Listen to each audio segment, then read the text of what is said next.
Good morning and welcome to the SMG Denver Hangout. We're hopefully not going to run into any technical issues, but as our community knows, we're all kind of new at this. So if we run into technical issues, forgive us, and we hope that we're going to just hope for the best on this one. So to get started, I'm Debbie Davis, and our panel includes John Harris and Sandra Watson, both of whom are members of the SMG Denver Meetup Group, social marketing group. So John, you want to just give a quick introduction? Good morning. I'm John Harris. My primary responsibility in life is keeping up with life. Boy, I have to tell you, Google Plus has entered my world in such an amazing way, and I have seen so many opportunities come out of Google Plus in just the past few weeks that I'm excited to be here. And we are excited to have you here. Well, thank you. Sandra. Hi, my name is Sandra Watson, and the name of my company is EasyFYI Now. However, I really am working on Google Plus Basics and more to teach people how to get started in it. I agree totally with John. Passionate about Google Plus, and I know Deb is too. So we all believe it's the future of business and the future of social media, and now's the time to get in. Boy, is it ever, is it ever. And again, we have drank the Kool-Aid, so we know that there's a lot of you folks out there who may be watching this from the YouTube link, you know, the YouTube channel, because you're not on G+. Which means you can't leave any comments that we're going to be able to see right now on YouTube. But we do hope that if you're not on Google Plus yet, that you'll start to see the benefit that we've realized in the last, for me, it's just been the last few months. John, how long have you been on Google Plus? About 6 weeks. Okay, and you are up and running. And Sandra? Probably about closer to 5 months. Okay, so... I'm amazed, John, you're doing exceptionally well. Well, and I think that's part of it. You know, this learning curve immediately looks extremely steep, you know, is when you're standing at the bottom of it, getting ready to jump, you know, start the climb, it looks hard.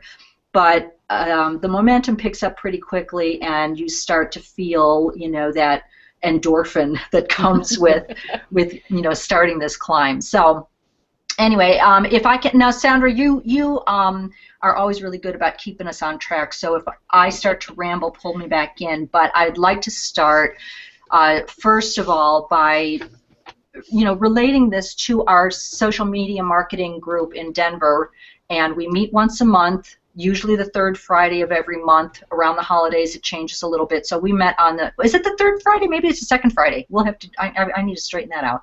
But anyways, we met on the 6th of December, and Webolutions puts that on, and Mike Hanberry and John Bahalik are really our trusted leaders. And I just wanted to bring up this handout, which I linked in the description of the of this event. But I'd like to kind of go back to that handout because we never have enough time on our Friday meetings to get to this. And the initial objective for that particular meetup was to start talking about planning for 2014, planning our social media strategies. And how many people have looked at the blog that goes with this handout? That's, I think, what I'd like to first of all bring up is that Mike Hanberry wrote a really great blog, and there's a QR code at the bottom. I just scanned that QR code, and I brought that up like within 2 seconds on my mobile. And I'll go ahead, when someone else is talking, I'll go ahead and put that link into the comments section of this event so that people can get to that quickly. But it's a really great starting point. So on the subject of putting together a social media strategy for 2014, I like to start out with one singular objective for using social media. Who has one that they'd like to share with us? I do. Go for it, girl. John, if you want to go first, you just raise your hand. I'll let you do it. Oh, no, by all means. Okay. Well, after Debbie had posted and talked about, on her event page what she wanted us to do, I thought about it a lot, because so many times there's many things that we think about. The one thing that for me has been a real issue is deciding and determining how to brand yourself on social media. For me, I made the decision that it's going to be on Google+.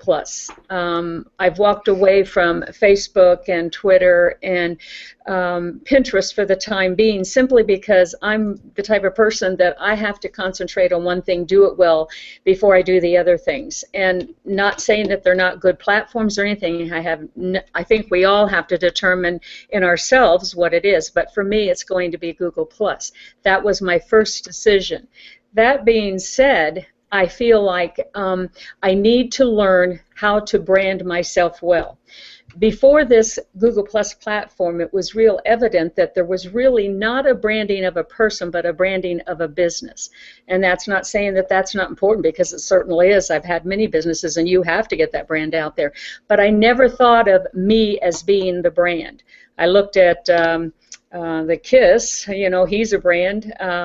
You look at Ronnie Bincer. Some of you who are not in Google Plus but were at the meeting, you will understand Ronnie is known as a Hangout Helper. However, Hangout Helper and Ronnie Bincer together are one brand. It's him. You can look up Hangout Helper on Google and search it, but you will still see the name Ronnie Bincer. So for me, it was, I have got to concentrate on how to brand Sandra Watson with what I do. And that is going to be one of my biggest concentrations. We can go into that a little bit later as we get into discussion, but that's my goal right now. One of them. So next. That's excellent, Sandra. Branding is a big part of our upcoming strategy for 2014. Through the help of Webolutions in 2012, we entirely rebranded our company, and we have been exercising, if you will, that brand. We've been training our staff to live that brand, live and breathe that brand, because it's so deeply integrated into experiential marketing. And so, in order to reach out to people in a way that they can actually experience us, it has been a big challenge on social media, especially when we're talking about strictly text-based like Twitter. There's only just so much you can experience in 140 characters, and you don't really get to experience the people on the other end. You get a little sense of their tone of voice and maybe a little bit about who they are, and you can maybe develop some camaraderie.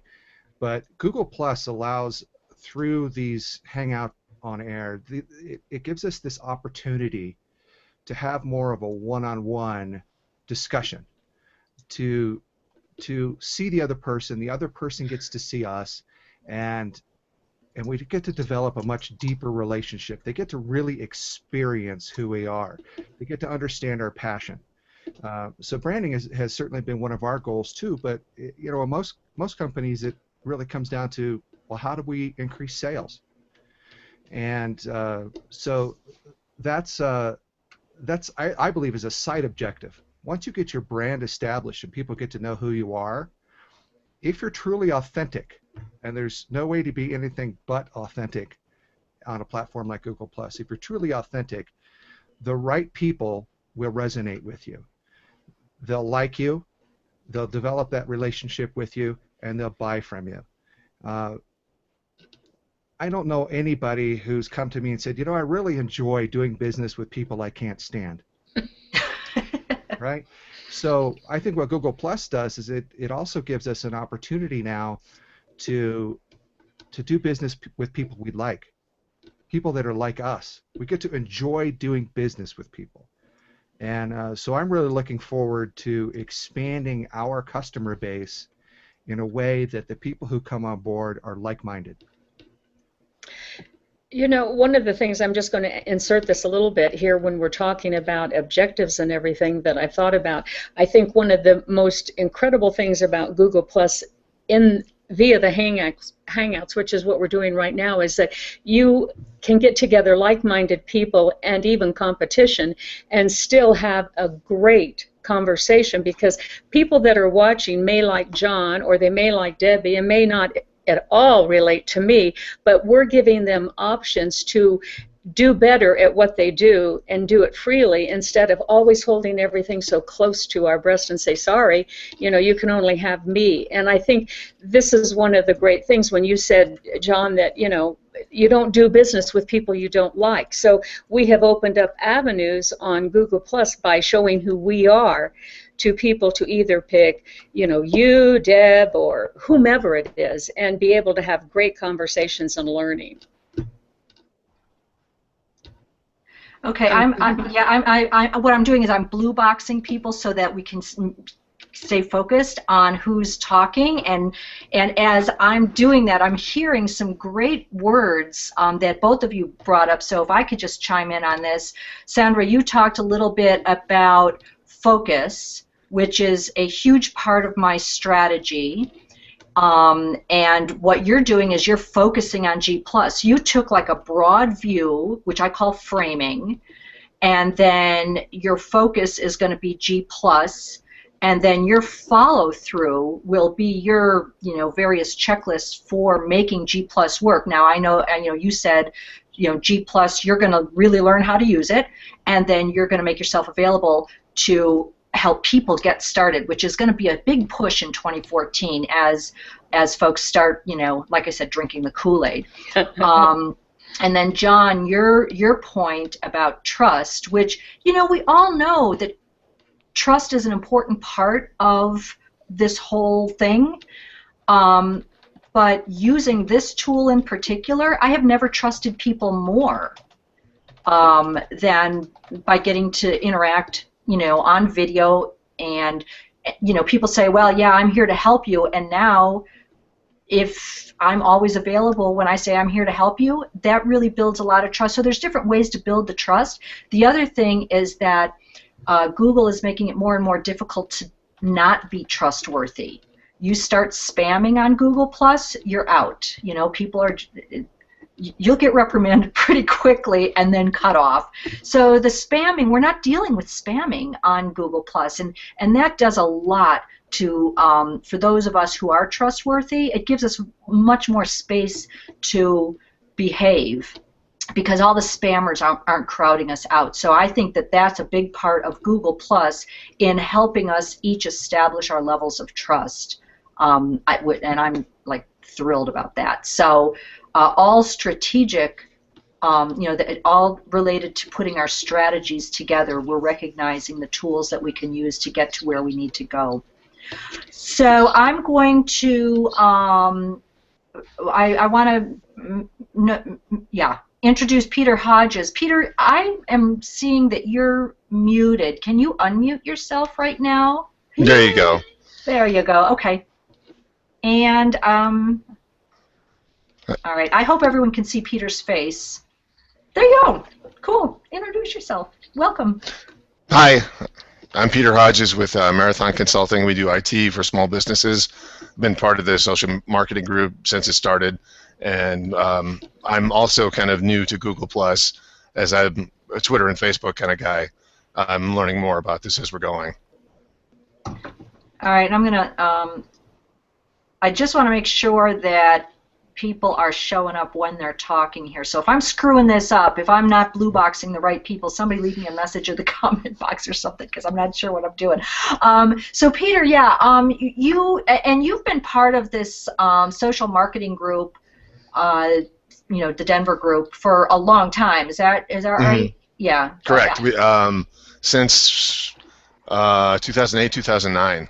Wow. Okay. So, I just remember always seeing the tall guy in the back of the room, and then we finally. It's just been recently that we've gotten to know each other a little bit. We both worked together with Mike Hanberry, and so yeah, Correct. it's been that's been great. So, all right. So, and Peter, we just popped you in here at the last minute because I saw that you were around, and we know that you know how to use the technology because you were in on our. You were in on our little test last week or 2 weeks ago, whatever it was. Right. So strategy. have you gotten to the point in your strategy for 2014 to be able to identify at least one singular objective for your social media strategy in 2014? Absolutely. I think I'm focusing on in 2014, personally and professionally, I'm going back to basics is kind of what I'm calling it, focusing on being helpful. There's so much noise out there. There's so many different posts. There's so many different tools that it needs to go back to just being helpful. Plug for my favorite guy, Gary Vaynerchuk. He just wrote a new book called Jab, Jab, Jab, Jab, Right Hook. And what he means by that, it's a boxing metaphor. Jab, jab, jab is providing useful content, not asking for anything, just being out there, participating, and then occasionally you come across with the right hook where you ask for some sort of business. So I really like that, and that's the focus with Marathon, with Stack Advisors, and then with my personal branding, like Sandra talked about, of just participating, being helpful, doing what I can to just be out there and be part of the conversation in the community. Okay, and you know, and we all know that, you know, self-promotion is icky. It's why Twitter, you know, it's why a lot of people just totally avoid Twitter, and it's kind of, you know, it gives social media a bad name sometimes because people get out there and they think, oh, I've got this great tool, and now I can just blast using old marketing mentality. Right. I can just broadcast, and that's basically spamming, and I think that's the noise that you're talking about, Peter. So when you say help, can you describe what you mean by help, using social media to help? Sure, absolutely. With Marathon Consulting, where we do IT consulting for small businesses, we become people's help desk. So small businesses hire us to protect them from viruses and you know, do their nightly backups and things like that. So as an example, what we're going to put in our new newsletter is a monthly user tip. Starting very basic this month, it's it's keyboard shortcuts. So Control C, Control V, Control B, things like that. That, you know, IT savvy people like everyone on this call probably already know, but someone who's new to the workforce, like we have a gentleman who just started here, who he spent 8 years as a fishing guide. So he's getting up to speed on all this technology that he didn't need in northern Canada or in Chile when he was doing his guide trips. So we might think Control C for copy, Control V for paste might be too basic, but not necessarily.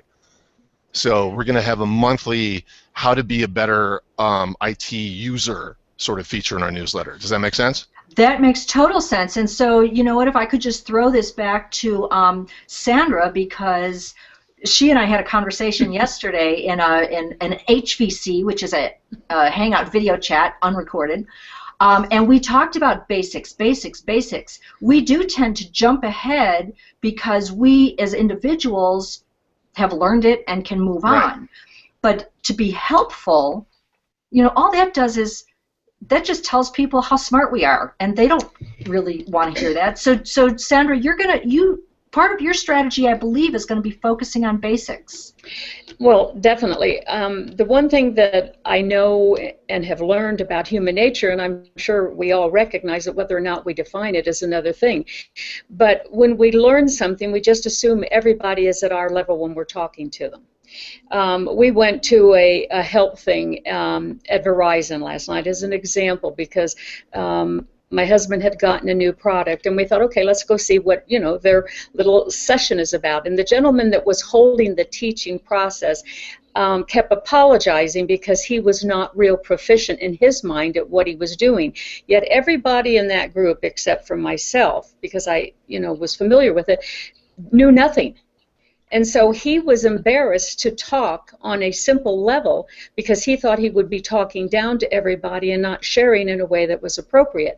And afterwards he came up to me and apologized, and I said, really, the apology is not necessary because you're going past the fact that people want you to be very basic. They want to learn step by step. They don't don't assume anybody knows anything, and we all know the word assume. So when I'm talking about basics, I mean, if you even look at the comments on people trying to get onto this Hangout, I remember the very first time I was invited to a Hangout on Google Plus, and I was so excited to go, but then when it came time to go, I had no idea where to go. Nobody had said what you do to get to the Hangout on the event page, assuming that everybody that was going had been to an event before, forgetting that we only have, according to statistics, 550 million, quote, active users in Google Plus right now. Well, we all know that's not an accurate statistic, but how many people are going to be coming into 2014? This is a platform that's 2 years old. At 2 years old, what do people know? If you think about a 2-year-old, you go back, when you and I, Debbie, are talking, we're talking on our level, but when I talk to a 2-year-old, it's a lot different. Yes, it's intelligent, but it's definitely much more simple. Look at a storybook for a 2-year-old to help teach them through something. It's a lot different than what I would talk to Debbie about. And when somebody wants to get back to the basics, they want that simple language. Do this, let me show you how to do it. Don't feel inadequate, because the only way you get to learn is to do it and have somebody show you the simple way. So basics are so extremely important right now. Whatever platform, I would imagine, I mean, if you're teaching somebody else, but certainly I think we've gone beyond assuming that everybody knows it, and that's sad, because we turn people off then and they don't want to get involved. When you get frustrated, you quit. That's human nature. That's right, and if you don't mind, I would like to tie all three of your points together. We have, Peter being helpful, and Sandra sticking with the basics, and then I want to circle this back to John, and kind of one of the key words that I got from his strategy is the trust issue, and I'm picturing Peter being helpful and Sandra sticking with the basics, and not to offend anyone, but in my mind I'm talking to the 2-year-old, and that I don't mean that in an offensive way. I mean that in a respectful way. And so, John, then when you talk about trust, taking those two aspects, helpful and basic, how do those approaches complement your objective of building trust? Well, there's a concept called the Dreyfus model of skill acquisition, and this Sandra's laughing. She must have heard of it. Basically, in the Dreyfus model, there are 5 levels. There's novice, there's an advanced beginner, there's competent, there's proficient, and then there's expert. Now, when you're talking about the basics, you're typically talking to the novice, the first person on that map. This person needs to be told what to do. They like somebody to come to them and tell them, 2 plus 2 is 4. They don't want to have to think, is 2 plus 2 equal 4? They want somebody to tell them that 2 plus 2 equals 4. If you want this, do this. The advanced beginner has a little bit of situational experience, and that's kind of where I would put myself in HOAs right now. I haven't been on the back side of HOAs. I've been on this side. I've been on the panel side, so I have a little bit of situational experience in that. When we get into competent, this person feels comfortable in what they're doing. They've done it a few times. They have some background. They have some experience. They're fairly comfortable, but they are starting to become aware that the more that they know, the less they know. Then you get into the person who's proficient. These are the people that maybe have, like Sandra, have been on Google Plus and HOAs for quite some time. They're very comfortable at what they do. They have a really good knowledge base. These people tend to not want to lean into too much additional help, right? They want to figure it out for themselves. If they come up against a challenge, they want to figure it out. They're not going to reach out for assistance. They're going, I know enough that I can figure this out. And then you get onto the expert, and the experts sometimes are completely offended if you try to offer them help. Right? I'm not saying all of them are, but you'll run into these from time to time. I'm so good at this, I don't need your assistance. Thank you very much. So when we're talking about providing assistance, for me, I need to find out at what level of this model the person on the other end is. If the person is a novice, you can usually find that out by asking a few questions. Are they using the right industry words? Right? Are they using the right terms? If not, chances are that they're novice or an advanced beginner. If they're using the right terms but they seem a little confused about the concepts, now we know we're dealing with somebody who's in the competence, advanced beginner level. You can just query and find your way through. And once you've asked a few questions, then you know from what point of view you can talk with them, right? So now you don't have to worry about talking down to them or talking over their heads, and you're on a position or on a level where you can talk to them where they are. I call that meet people where they are, right? So if you can meet them where they are in their understanding level, then they're going to form more of an immediate bond, right? So for me, the first step in trust building in a helpful situation is, okay, I need to know where you are, so I know how to talk to you.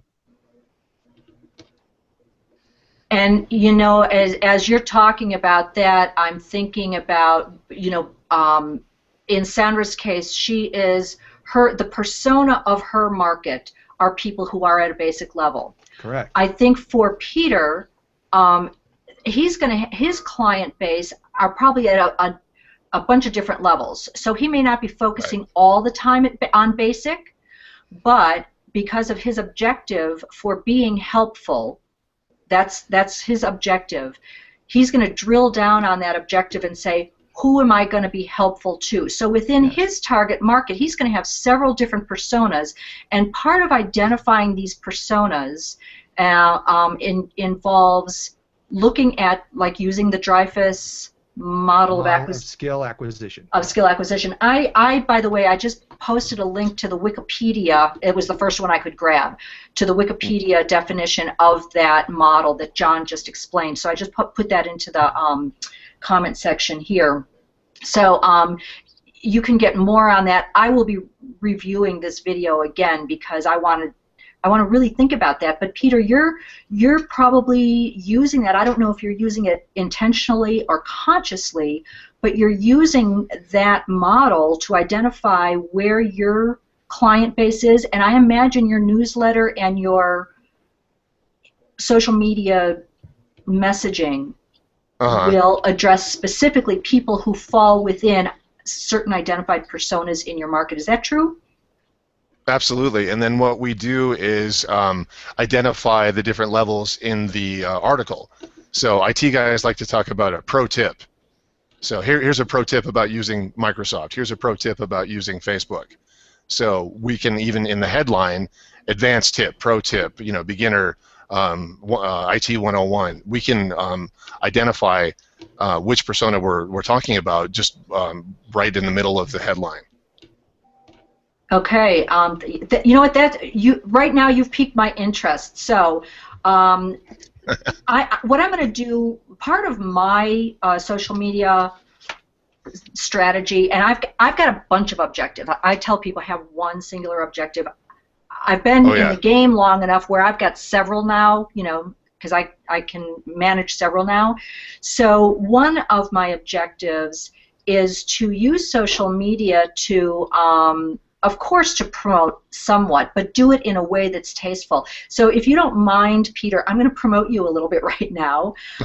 You've got a newsletter, apparently, with tips, IT tips. Now, we're all using computers now. I don't consider myself an IT person. I wouldn't necessarily say that I know anything about IT, but I certainly need to know how to use, like, Control V, Control X, you know. So I would like to see your newsletter. So if you don't mind, at the end of this program, going to the event page and maybe letting us know how we can.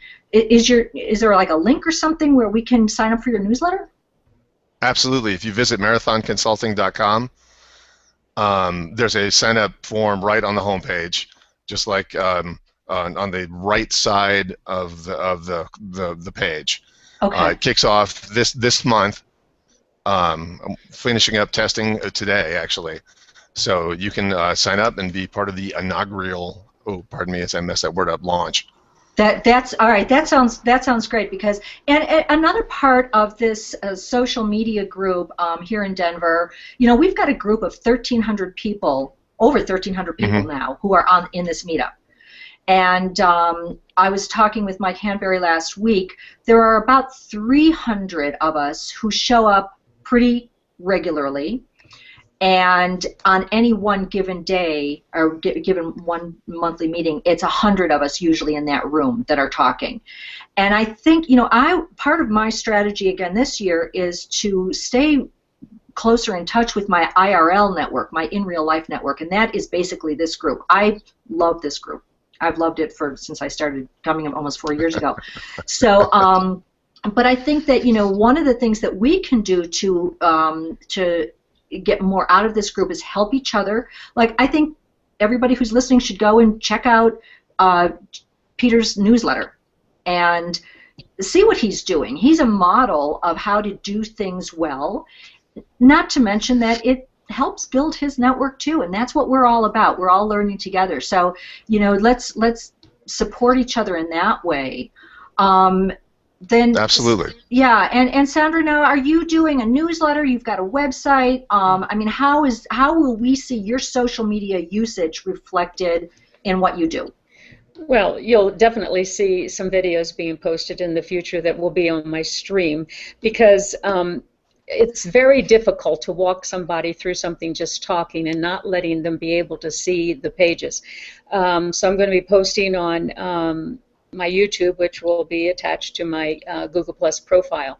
The best way, I think the center of all of us, if we use Google Plus, is our Google Plus page, our profile. That's where a lot of things begin, because that's where you see our posts. That's where things actually in Google anymore originate. Everything kind of goes out from there into the different hubs, or feeds back from the hubs into the Google Plus profile. So I'm going to be doing that, and obviously the posts are going to be through things that are going to help people that are getting into it. Some people read, some people watch videos, so you'll have to have a little bit of both, and that's what I'm going to concentrate on. Okay, and I want to get back to you, John. This is fair warning. I'm coming back to you. Okay. While Sandra was talking, and I was listening, and thank goodness this is all recorded because I get to go back and watch this whole program again as soon as it's over. I'm scrolling through some of the comments here on our event page, and Lee Watson posted, and thanks, Lee, for putting your comment on here. My primary social media goal for 2014 is, this is Lee's words, by the way, my primary social media goal for 2014 is to do a better job of consistently posting and commenting on content that is valuable to my contacts, clients, and prospects, which is relevant to my interests and my business. I plan to limit my social media activities to G+, Google+, LinkedIn, and Pinterest. Wow, I mean, that's, what, I told myself I was going to stop saying wow, but I say wow a lot because I just get excited about other people's ideas. Okay, so he's got a lot going on in his primary social media goal. I break that down into a lot of different things, and that's why it's so hard to sometimes, it's hard to say it just once, but he's got this statement that will keep him busy for all of 2014. He's got a bunch of stuff going on here. Consistently posting and commenting. That to me sounds like there's some time management involved in there, Lee, so let us know how you do that so that you're consistent and constant and you still have a life, because that's a tough one. Consistently posting and commenting on content that is valuable to my contacts, clients, and prospects. So I see 3 persona at least there. He's got clients, contacts, and prospects. And in order for him to be consistently posting valuable stuff for each of those 3, I would say that there's a part of his strategy that says, define your client, define your contact, and define your prospect with a persona, so that when you're consistently posting, you actually know that this is valuable to one or all 3 of those audiences that you just identified there. So he's identified 3 audiences. He's identified his action.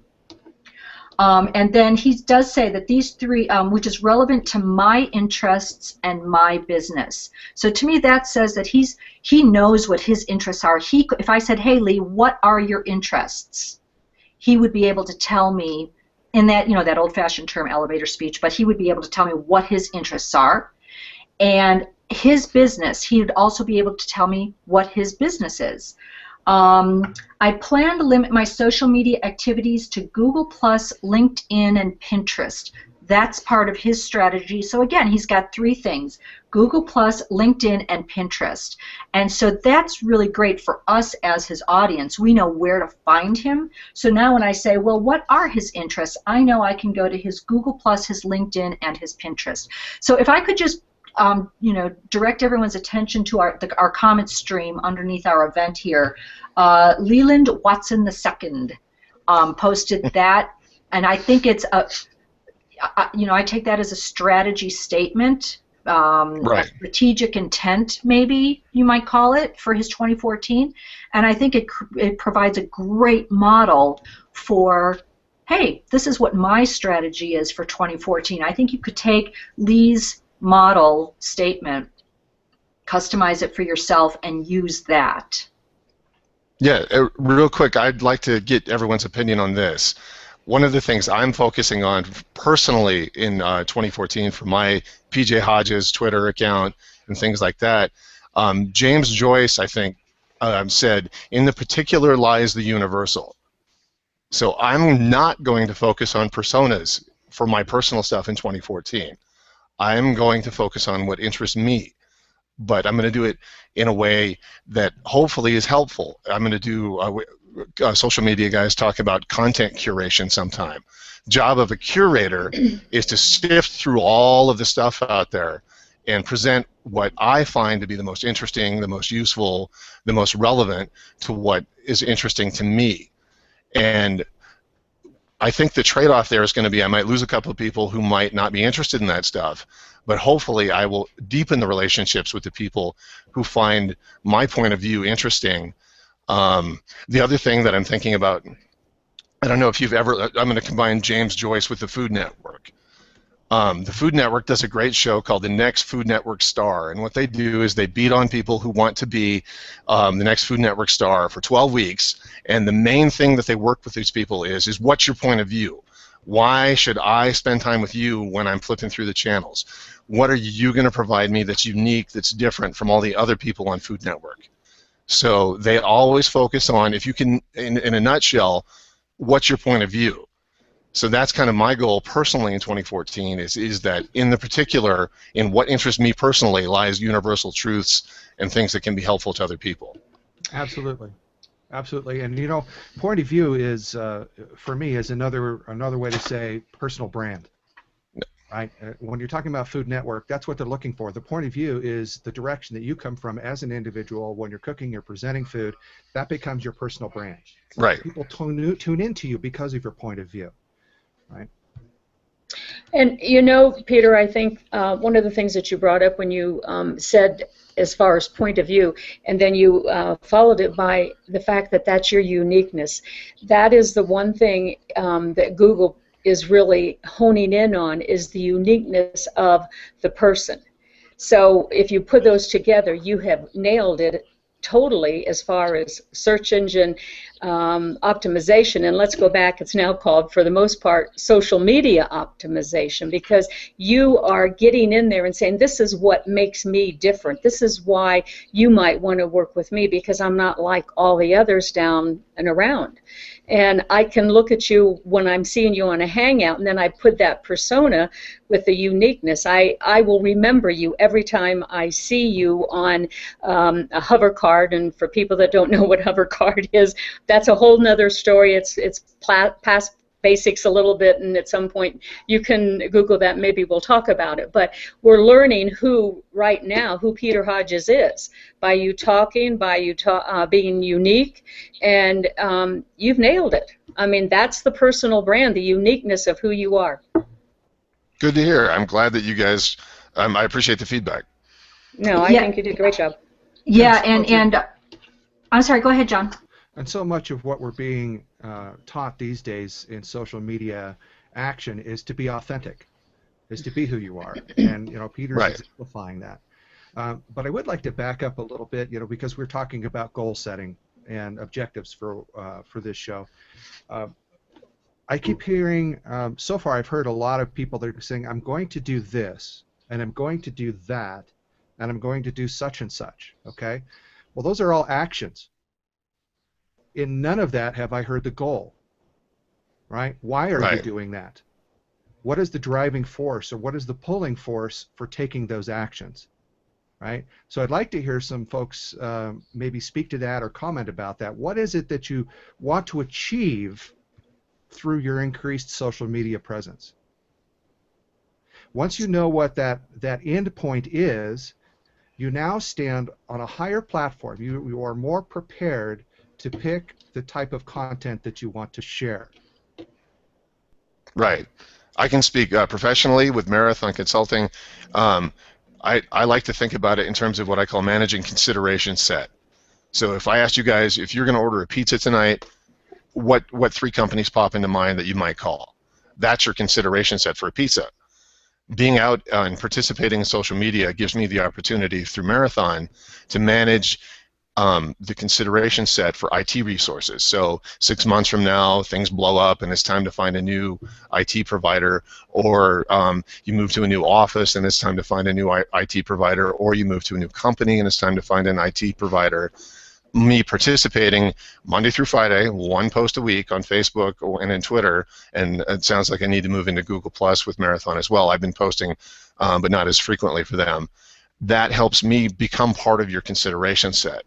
And then personally, why I'm focusing on me as that unique Food Network style brand is I want to start to own my own personal brand equity. Your social media, your blog, your newsletter, it all wraps up into one great big digital resume.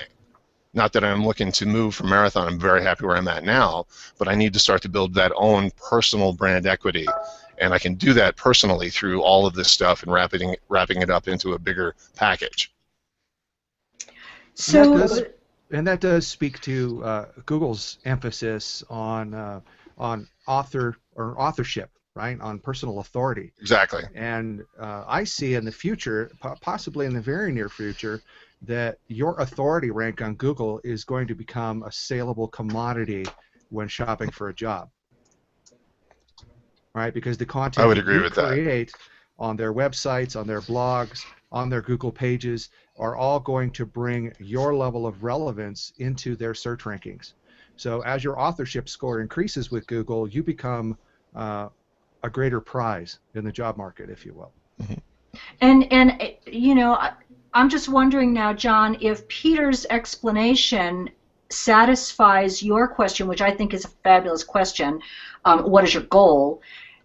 And I would summarize his goal is to make sure that he's part of people's consideration set. Did I get that right, Peter? A consideration set, that's what you call it? Yes, absolutely. Yeah. So his goal then is to position himself so that he's recognized as top of mind when people are looking at their consideration set. So would that be a good goal then, John? Is that a good way to? Absolutely. It's brand awareness. Okay. And so so his goal is to increase people's awareness of who he is as an expert, thought leadership, right? Something we've all been striving for in social media for some time. So he's increasing his thought leadership level on brand as well as his company's brand. So yes, to me that's a goal. I'm increasing my brand. Well, John, real quick. Yes. Who I am and how I can help you. Does that make sense? Not just who am I, but how I can be helpful when a situation arises in the future where I might be a resource for you. Yes, yes, as a thought leader, as a resource, and all of that I see as part of your brand. It's who I think of you. This is what I think of you. This is who, in my mind, Peter Hodges is. Peter Hodges is an expert. He's helpful, and he's the first person I want to go to if I have a question. Right, and that's your personal brand. You know, the other thing, I'm going to jump in and say this too, when you're getting down to personal brand, it's not just what you sell, it's the essence of you also. In the posting, the one thing that is very important is that we post things that sometimes are an interest to us. One of the things I say is, I like humor. And so I'm going to post humor once in a while. So if you do business with me, I'm not always going to be very serious. I probably will laugh and cause you to laugh a little bit. And I think that's important to come through with your personal brand. I mean, like Deb putting on lip chapstick when she's on a hangout. I see that as part of her personal brand. She's very lovable. She's very open and everything. And she's helped identifying who she is. So when people think about what she does and maybe they want it, it's going to be, you know what, I see her as being very free in her conversation and in her helpfulness, and I like that. And so I probably will look at her as somebody I would go to, because she's building her personal brand just by being on an HOA, just like all of us are. And so when we post, that same thing needs to come through. It does not always need to be about what we do, but who we are. And I think that's another thing for me that is part of, the personal branding that I'm going to be doing and that I have been doing, is putting out there and finding out how people respond to the me, to the essence of me. And it's an interesting task, because on Google Plus in the beginning, people tend to post a lot about what they think they should be, so the tribe doesn't want to kick them out or want to be involved in them. We have to be unique, and that's important. Some great points there, Sandra. And you know what? I mean, we know that we're all sort of like-minded. We all belong to the social media marketing group here in Denver. So we know already that we're like-minded. But as we get into this conversation, which we never really get to do in depth on our monthly meetings, we're finding that while all of us have identified different objectives in our strategies, there's a lot of overlap in the way we're going to approach those objectives. So I'm really glad that you kind of connected the dots for us, John, with having the strategy and our actions with our goals, because that's going to bring all of that together. But this group, this panel right now, has a lot of overlap, and I can see where we're probably going to be supporting each other and building on each other. I love the personal brand focus, Sandra. You brought this up in our pilot HOA a couple weeks ago. I know that we're going to see that take on a life of its own. I would like to mention that Catherine Albert has joined our panel, and Catherine is one of our social media marketing group, in real life network people too. She pinged me and said, hey, I want in, and so I sent her a link.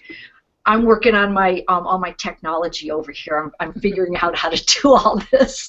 And so Catherine's here. So if I can we're down to our last 12 minutes or so of this recording. So let's hear from Catherine. Catherine, just introduce yourself, and then I'm going to really make it tough on you.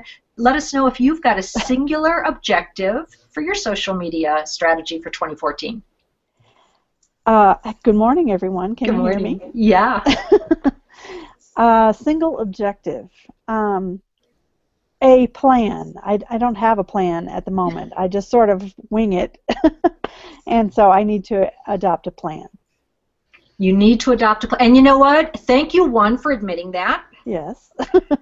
Because that's a tough admission to make. Mm-hmm. And a plan starts with, one step. And we have each identified within this panel a singular objective, although all of us, I think, have several objectives. We talked about how we can take that singular objective and flesh it out that will help us identify our actions, identify goals, and what's going to happen in between those two dots. So have a plan. Just committing to making a plan. And folks, I got to tell you that one of my big frustrations that I hope to be able to address this year, everyone has a plan. We all have ideas. We got a million of them. Get that plan in writing. Write it down. Exactly. Once you start writing it down, I had props here. Let me see if I can.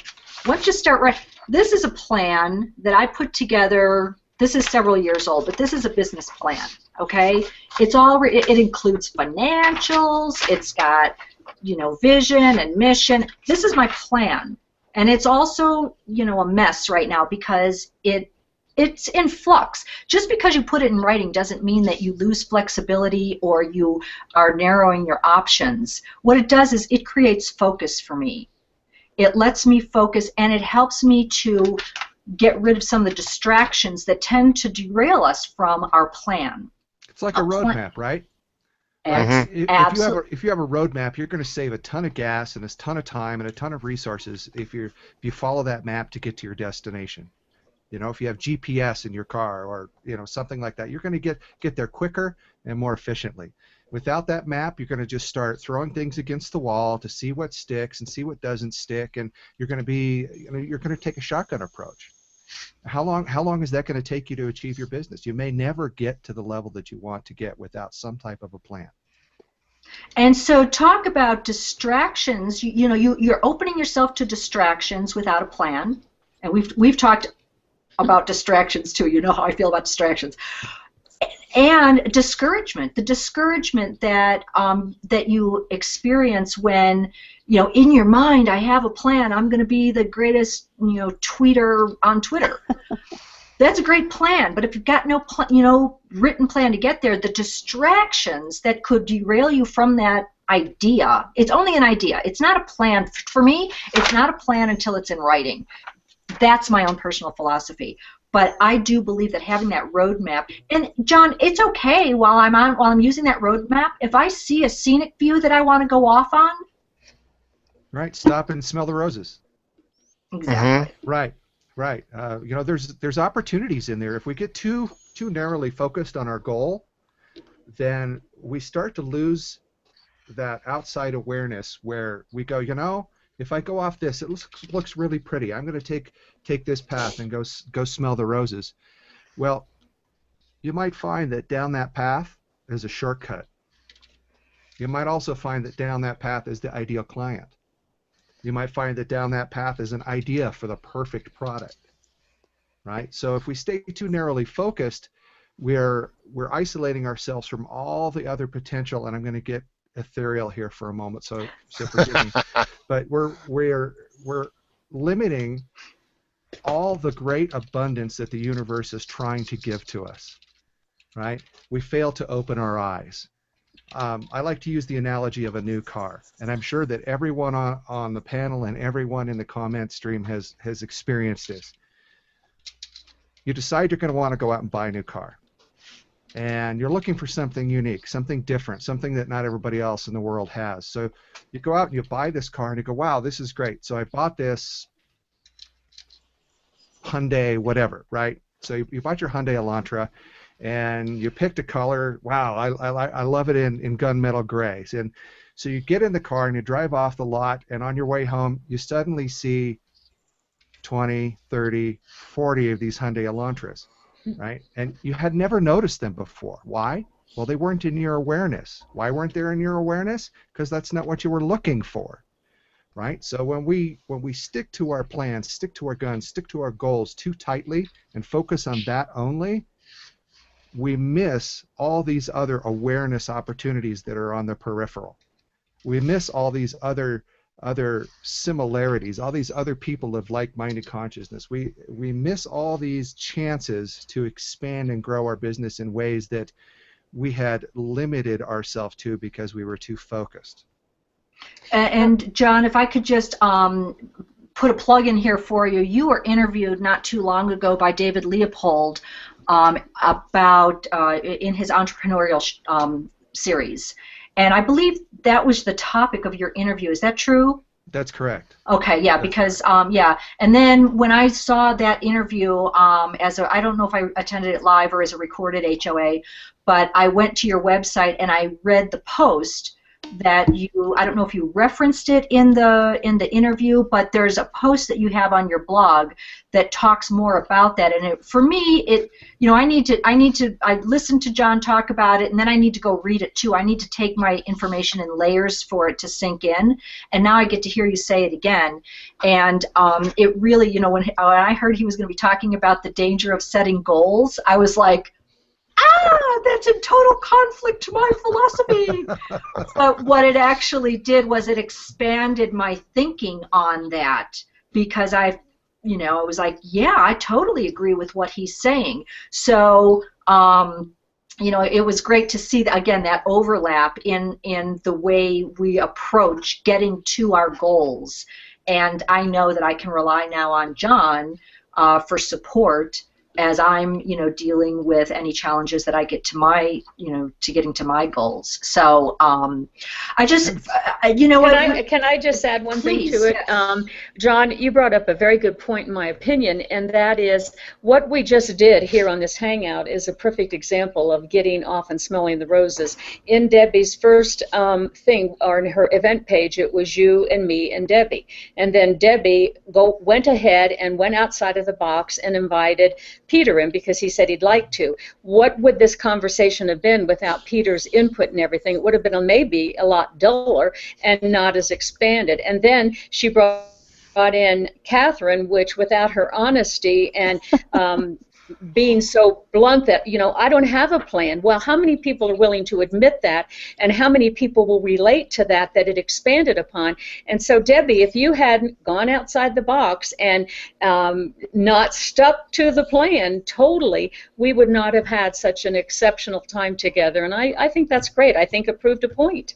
Real quick, I added a link to the comments. There's a gentleman in Brooklyn named James Victori. He's a graphic designer who's doing a lot of Q&A videos on YouTube, and he calls them burning questions. And the one I linked to is called "Because I Wanna." So, Yeah. To Catherine's point and to John's point, because I want to is a very reasonable part of your strategy. You don't always have to have firm, concrete metrics in order to do something that you enjoy. Very good. That's very good. There are so many wrap-up comments that I can put on this right now, but I'm just going to be selfish, and I'm going to say I'm using that all as blog material at this point because we've got some great stuff here. We're down to our last 3 minutes, and I want to, remind everybody that this is being recorded, so everyone here in the panel, this is being recorded. You're going to have, you'll have access to this to put it on your websites or wherever you want to put this, tweet it out, put it on your Facebook, whatever. Everybody in the panel, when we finish this discussion, please stay on because we will do a post-show. This is a basic, by the way, basic learning here for running an HOA. Make sure your panel stays in the green room afterwards so that you guys can debrief because there's some real value there. I want to thank everybody who came into the panel. And Catherine, your persistence is incredible because you fought so hard on our pilot HOA just to get your technology to work. Obviously, it's working really well, and we have you. It took me a while to realize that you were supposed to be on this panel, but here you are. So thank you again for finding me other ways to get in on that sort of thing. Everybody here on the panel should post their contact information, websites, things like that, in the comments on the event, which will, stay in existence forever now. Once on Google, it stays on Google. So there you go. We've got all that. Let's take 15 seconds or so to wrap up with closing comments. I'm going to start with you, Sandra. Oh, wow.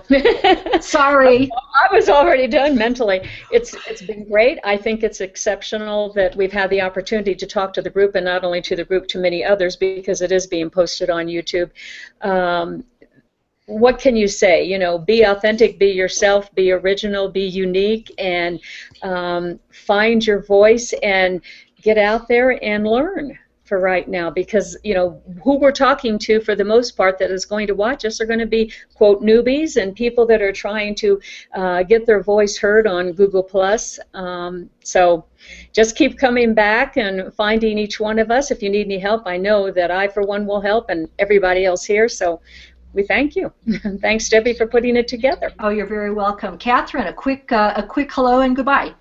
I look forward to watching the Hangout again because I was so busy trying to figure out the technology to get in. I heard everything that was said, but I didn't absorb it. So I look forward to watching the Hangout on air again. Cool. John? Okay. My big takeaway for you is this. Take a look at your personas in each of your buying stages and use the Dreyfus model of skill acquisition and determine what questions each of those personas at each one of those levels of skill acquisition might be asking to make the decision to go with you or your company. Take that list of questions and build your social media content around that. That's not only helpful to them, but it's also helpful to their purchasing process. Okay, so you get both advantages. You get the advantage of providing helpful, useful content, as well as the advantage of assisting them in their purchase decision, whether they decide to go with you or go with someone else. Great.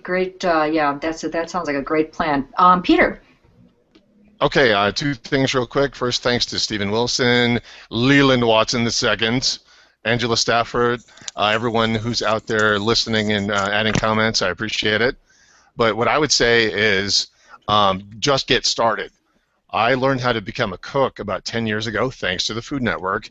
And the reason I'm a good cook right now, I'm a very good cook, is I was committed to being a lousy cook for about 6 months.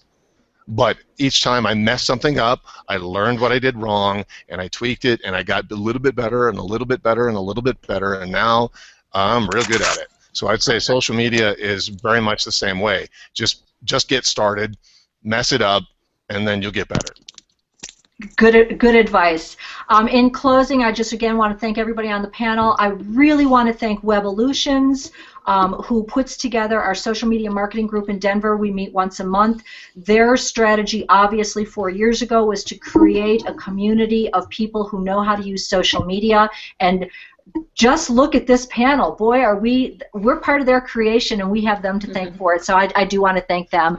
We're going to close off for now. We will be holding these Hangouts once a month on the Tuesday following our in real life social marketing group meetings, and I will post them on my events page. Thank you for watching. We'll see you next month.